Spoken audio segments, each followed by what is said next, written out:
اس تو تھلے تے گل ہوندی ہی نہیں, مار دیاں گے یا مر جاواں گے. تو کیسے دیکھتے ہیں آپ اس کو؟ دیکھیں, میں امریکہ میں مجھے ایک اسکالرشپ ملی, مجھے آج تک نہیں پتا انہوں نے مجھے کیسے ایک جنک میل آئی. 3 مہینے کا شارٹ کورس تھا پیس اسٹڈیز میں, یہ 2000 کی بات ہے, 9/11 کے. تو میں فیورٹ اسٹوڈنٹ ڈکلیئر ہو گیا.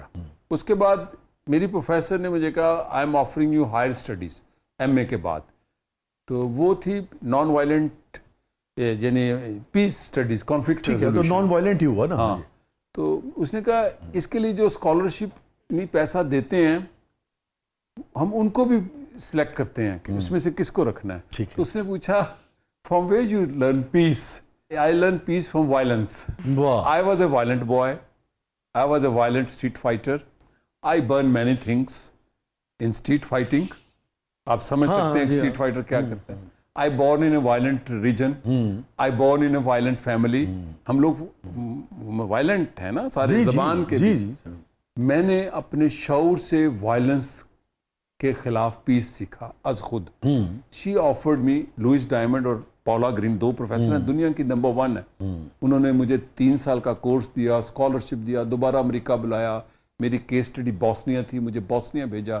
تو یہ میں نے لرن کیا خود پڑھ کے اور مشاہدے میں. ایک واقعہ مجھے یاد آیا, مجھے ایک کیمپین کے لیے پیپلز پارٹی نے خوشاب بھیجا کہ بیزنی نے لانگ مارچ کرنا ہے نواز شریف کے خلاف, تو ہم نے پہنچنا ہے. میں بڑا فائری اوریٹر تھا, تو میں نے تقریر کی کہ ہم نے ہر صورت اسلام آباد جانا ہے. تو ایک بندے نے کہا میں جان دے دیتا ہوں. اس دن سے میں نے اپنی تقریر میں یہ لفظ ختم کر دیے کہ جان نہیں دینی. میں نے کہا میری وجہ سے اس کی جان, پولیٹیکل ورکر کا کیا کام ہے, میری وجہ سے اس کی جان چلی جائے گی. امریکہ میں میری پروفیسر نے ایک لفظ سے میری ساری ٹرمینالوجی انالوجی بدل دی. میں کہا we are fighting for democracy, یہ میں اکثر لکھتا ہوں. اس نے کہا wait Farooq, you are struggling for democracy. Fight is a terminology. اب میں نہیں کہتا ہم جمہوریت کے لیے لڑ رہے ہیں, ہم جمہوریت کے لیے جدوجہد. میں نے اپنے سارے کالم دیکھ لیں, پچھلے 30 سال میں نے کسی تحریر میں لڑنا نہیں لکھا. میں سمجھ گیا.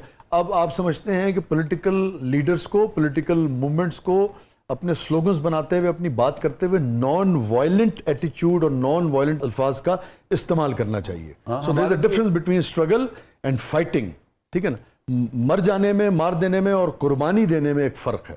یہ چونکہ میں پڑھتا بہت تھا اور ٹریول کرتا. Very interesting. لیکن کہیں ایسا تو نہیں ہے کہ ویسٹ اس قسم کے کورسز, اس قسم کی چیزیں اس لیے ڈیزائن کرتا ہو کہ جہاں آپ کو اپنے حق کے لیے, ریولوشن کے لیے ضرورت ہوتی ہے انسانی یعنی کہ قربانیوں کی, اور ان کو آپ اس طرف لگا دیں. چونکہ سب کچھ آپ کا شو لمبا ہو جائے گا, اس کا جواب میرے پاس نہیں. میرا سوال ہے امپورٹنٹ کہ نہیں, میں سن گیا ہوں. میں نہیں کہہ رہا کہ کانسپریسی تھیوری ہے. نہیں, آپ صحیح کہہ رہے ہیں, میں آپ کا سوال ہی سمجھ. اسی تعلیم کے دوران مجھے چننا ایک بندے نے, ڈیوڈ ہیسٹراگ اس کا نام ہے, اس کے بدن پہ گولیوں کے نشان تھے, امریکی گولیوں کے. ویتنام کے خلاف اس نے جلوس نکالے تھے جنگ. ہم نے ایک بنائی نان وائلنٹ پیس فورس. مجھے اس میں چنا, میں نے نہیں بنائی. اس میں حسینہ واجد تھی, گاندھی کی پوتی تھی. یہ 2005 کی بات. میں اس فاؤنڈنگ آرگنائزیشن, آج بھی نیٹ پہ جا کے پڑھ لیں, NP نان وائلنٹ پیس فورس, اس کا میں ممبر بن گیا, فاؤنڈنگ ممبر. پھر میں اس کی ایگزیکٹو کمیٹی میں آ گیا. $1 ملین کے پروجیکٹ. پھر اس کا کینیا میں میٹنگ ہوئی, میں الیکٹڈ چیئرمین ہو گیا. میرے ملک میں دہشت گردی ہو رہی تھی, جو آپ نے بات کی.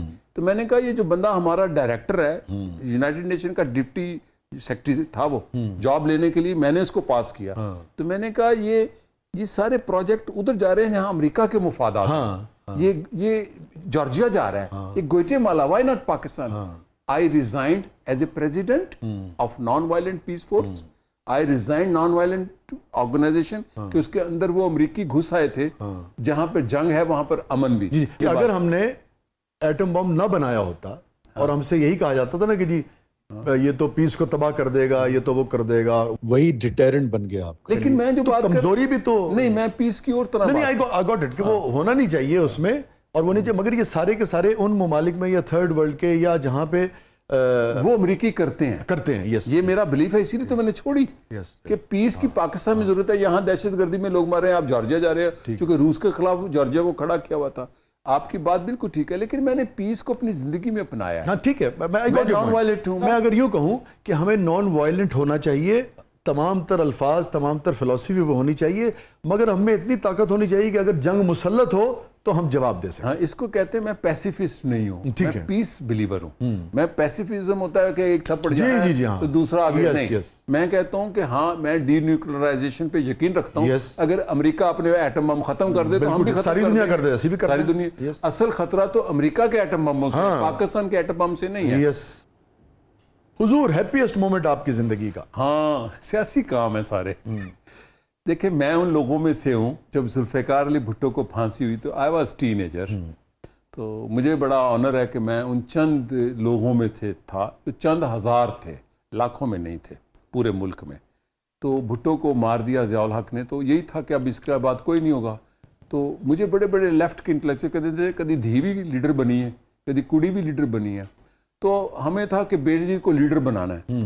تو جب 10 اپریل کو بےنظیر آئیں تو 10-15 لاکھ لوگ اس کے جلوس میں تھے. 86 10 اپریل. تو میں ہزاروں قطار رو رہا تھا خوشی سے. میری زندگی کا ہماری جدوجہد کامیاب ہو گئی. یہ بھی مجھے پتا تھا میں فارغ سیاست سے, کیونکہ اب جاگیردار آئیں گے. یہ میری زندگی کا سب سے خوشی کا دن تھا. سب سے غمگین لمحہ آپ کی زندگی پھر سیاسی ہے. آج بھی میرا نوسٹیلجیا ہے سوویت یونین ٹوٹ جانا اور ایسٹ یورپ کا. یہ جب آپ غزہ میں حملہ دیکھتے ہیں, جب آپ ایران پر حملہ دیکھتے ہیں, جب آپ لیبنان پہ حملہ دیکھتے ہیں. جب سرد جنگ تھی تو دنیا میں کوئی جنگ نہیں تھی. سوویت یونین میں 100 نقص ہوں گے, اس کے اندر ایک بیلنس آف پار تھا نا, بیلنس. ہم جیسی تھرڈ ورلڈ بینیفیشری تھی. میرا آج بھی نوسٹیلجیا, میری ایک کتاب ہے میں ہوں جہانگرد, اس کا جو آخری 250 صفحہ ہے وہ بلغاریہ کے اوپر ہے, کمیونسٹ بلغاریہ. میرا آج بھی سب سے بڑا دکھ میرا فروزن ٹراما ہے. بھٹو کی پھانسی بھی ہے. میں اکثر رات کو میرا آنسو سے میرا جو ہے نا تکیہ بھرا ہوتا ہے ابھی بھی, ہر 1-2 مہینے بعد. محاورتن کہہ رہے ہیں حقیقت؟ نا میں سچ کہہ رہا ہوں, اور میں ہچکیاں لے کے اٹھتا ہوں. کہیں میرے سیاسی کارکن یاد آتے ہیں جو مر گئے. آپ نے کہا تو مجھے حسن ناصر یاد آ گئے. ہاں حسن ناصر کیسے لوگوں کو جانتے ہیں, چونکہ میری دنیا وہ ہے نا, میری دنیا وہ ہے نا. ان کی جب والدہ آئیں تو میں پڑھ رہا تھا کہ وہ ان کے پاروں پہ ایک زخم تھا. انہوں نے کہا تھا میرا بیٹا ہی نہیں, شکل پہچانے. 2 چیزیں مڑ کے دیکھیے. 20 سال کے فاروق سہیل گوہندی کو کیا مشورہ دیں گے کہ اگلے 40 سال میں یہ ایک کام کرنا اور یہ ایک کام کبھی مت کرنا؟ ارلی ایج میں اناؤنس نہیں کرنا کہ میں پالیٹکس میں آ رہا ہوں. میٹرک تک ہم وہ تھے کہ 8ویں کلاس میں بھٹو کو ملنے چلے گئے. تو وہ مرغا ہے نا, اس کو کولون پھڑ دو, سوسائٹی اس کو اپنی پارٹی اس کو کہتی ہے اس کو تقریر نہ کراؤ, اس کو ٹکٹ نہ دو, اس کو اوپر نہ آنے دو, پگمیز کو. تو میں ایک بچہ اگر میرے سے کوئی پوچھے کہ اس کو لیڈر بنانا ہے, میں کہوں گا اس کو پڑھاؤ, یہ پڑھے. اس فاروق سہیل گوہندی کا جو ریگریٹ ہے, باہر جائے, باہر سے پڑھ کے آئے, باہر کی تعلیم, ہائر اسٹڈیز, آئے کسی ملٹی نیشنل میں, کسی بڑی کمپنی میں جاب کرے, کسی بڑی پارٹی میں چلا جائے, پھر وہ اپنی ایک سپیس بنائے 30s میں, پھر وہ بغاوت کرے. ٹھیک. ہمارے ساتھ کیا ہوا, یہ میں نے جو زندگی میں سیکھا, یہ میں نے پوتا کو کہا ایک دن, کہتا ہے بڑی اہم گل. اور یہ بات آفتاب نے کہا تمہارا کوئی پتر ہوں تو کی, میں کہا کہنا آفتاب اقبال بھائی. ہاں آفتاب اقبال. میں کہا اس کو کہتا ہے یہ غلطی نہیں کرنی کہ میں 20 سال کا ہوں, تقریر کر رہا ہوں, اور بڑا لیڈر شرما رہا ہے کہ گوہندی میرے سے اچھی تقریر کرتا ہے. یہ میرے ساتھ ہوا ہے, میرے دوست ہیں. گوہندی کی تقریر نہیں کرانی, کیونکہ مجھے پتا گوہندی تو اگ لا دینا ہے. تو گوہندی پڑھا لکھا ہے, بات کرے گا بےنظیر بھٹو سے, اس کو پیچھے رکھو. تو میں اس کو کہوں گا جو میں نے اتاترک میں دیکھا, اس نے کبھی پہلے کچھ نہیں تھا کیا, جب وقت آتا تھا تو کرتا تھا. آپ کہتے سنزو بھی یہی کہتا ہے. اچھا. ہاں, آرٹ آف وار میں وہ یہی کہتا ہے کہ بہت غیر معمولی, مطلب لب لباب ہے کہ زیادہ, مطلب ابتدا عمران خان بھی یہ کرتا ہے, آپ کو لو کی میں رکھے. ذوالفقار علی بھٹو سے بےنظیر بھٹو, مرتضی, شاہ نواز, فاطمہ, عمران خان, مریم, سارے ہم اڑا کے رکھ دیں گے, ہم کر کے رکھ دیں گے. یہ غلط. آپ دیکھیں کہ اگر آپ یاد کریں فاروق بھائی, پچھلے 20 سال میں پریزیڈنٹ زی کی شاید, میں مبالغہ ہی شاید ہو تھوڑا سا, 20 سٹیٹمنٹس بھی آپ کو یاد نہیں ہوں گی. ہاں جی بالکل نہیں ہے. لگے یار بول دے ہی نہیں گا. اور کیا کمال کیا ہے چائنا نے. چین نے انسانی تاریخ کا معجزہ کیا, انسانی تاریخ کا. 20 سٹیٹمنٹ آپ کو یاد نہیں ہوگی. پنگ نے میرے سے کتاب چھپوائی ہے آفیشیل. اچھا. ہاں جی, شی جن پنگ نے خود, کہ یہ پاکستان سے جمہوری پبلیکیشن کی انٹیلیجنس ہوئی تھی, وہ کتاب چھاپنے کے لیے ان کا پہلا پورا ڈائریکٹ ڈپٹی ایم ڈی آئی تھی فورن.